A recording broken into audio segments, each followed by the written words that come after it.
রমজান মাস সামনে চলে আসছে, তাই না? আমরা অনেকেই রমাদান মাসকে সুন্দরভাবে কিভাবে কাটাবো, কিভাবে ফলপ্রসূ রমজান অতিবাহিত করব, আমরা পলিসি জানি না। আমাদের বেশিরভাগ মানুষের রমজান মাস মানে হলো 4টা কাজ। কয়টা কাজ? রোজা রাখা, তারাবি পড়া, ইফতার খাওয়া, সারি খাওয়া, বাস শেষ। ঠিক না ঠিক? রোজা, তারাবি, ইফতার, সাহারি, এই 4টা ছাড়া আর তেমন কোনো কাজ আমাদের রমজানে পাওয়া যায় না।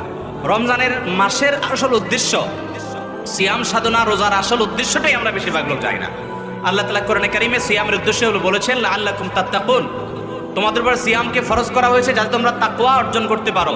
আপনার রমজানকে যদি আপনি অর্থবহ করতে চান, সার্থক রমজান যদি কাটাতে চান, যেই একটি রমাদান আপনার নাজাতের জন্য যথেষ্ট হবে, যে সিয়াম সাধনা আপনার জন্য অর্থবহ হবে, মুফিদ এবং উপকারী হবে এবং আপনার সিয়ামটা কাজে আসবে, এটা যদি চান তাহলে আপনাকে মূলত একটা কাজ প্রধানত করতে হবে, আর সেটা হলো রমাদান মাসের সকল গুনাহগুলো ছাড়ার প্রতিজ্ঞা করতে হবে। কি করতে হবে ভাই? সকল হারাম ত্যাগ করার প্রতিজ্ঞা করতে হবে এখন থেকে, যে আমি একটি মাস শতভাগ সকল হারাম মুক্ত জীবন গঠন করব। চেষ্টা করা যাবে না ইনশাআল্লাহ? রমাদান এসেছেই আমাদেরকে মুত্তাকি বানানোর জন্য। সিয়ামের এই ইবাদত আল্লাহ দিয়েছেনই আমাদেরকে তাকওয়া চর্চা করবার জন্য। সিয়াম বা রোজা কিভাবে আমাদেরকে মুত্তাকি বানায়? খুব ইন্টারেস্টিং একটা বিষয় ভাই।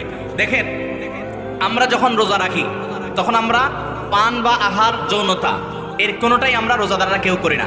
পৃথিবীতে একজন মানুষও পাবেন না যে রোজা রাখে সিরিয়াসলি, সে আবার গোপনে গোপনে গিয়া পানি খায়। এটা কোনো রোজাদারে করে?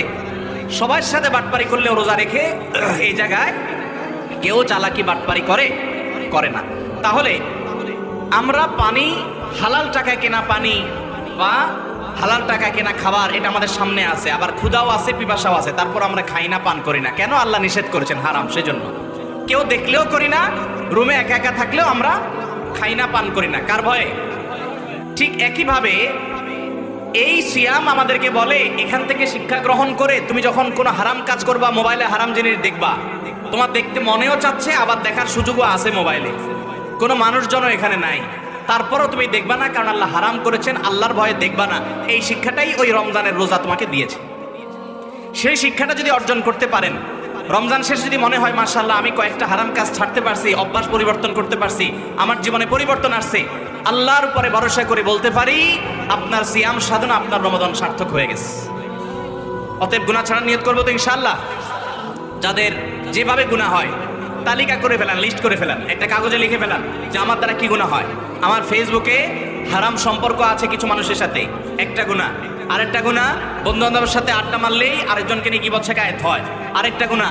বাবা মার সাথে আমি খেস করি, ঘেউ ঘেউ করি, বেয়াদবি করি, নম্র ভাষায় কথা বলতে পারি না, আমার একটা বদভ্যাস আছে, লিখে ফেলান 3। নাম্বার 4, আমার বদভ্যাস আছে যে আমি কথায় কথায় মুখ খারাপ করে ফেলি, লিখে ফেলান। আপনি লেখেন যে আপনার বদভ্যাস আছে আপনি চোখের জেনা করেন, লিখে ফেলান। এভাবে যত বদভ্যাস আছে সবগুলো লেখেন, লিখে রমজান উপলক্ষে এগুলোকে টাঙায় রাখেন এবং নিয়ত করেন যে হে বদভ্যাসগুলো, আমি এই রমজান উপলক্ষে তোদের একটা একটা করে সবগুলোকে কোরবানি করব। চেষ্টা করা যাবে না ইনশাআল্লাহ?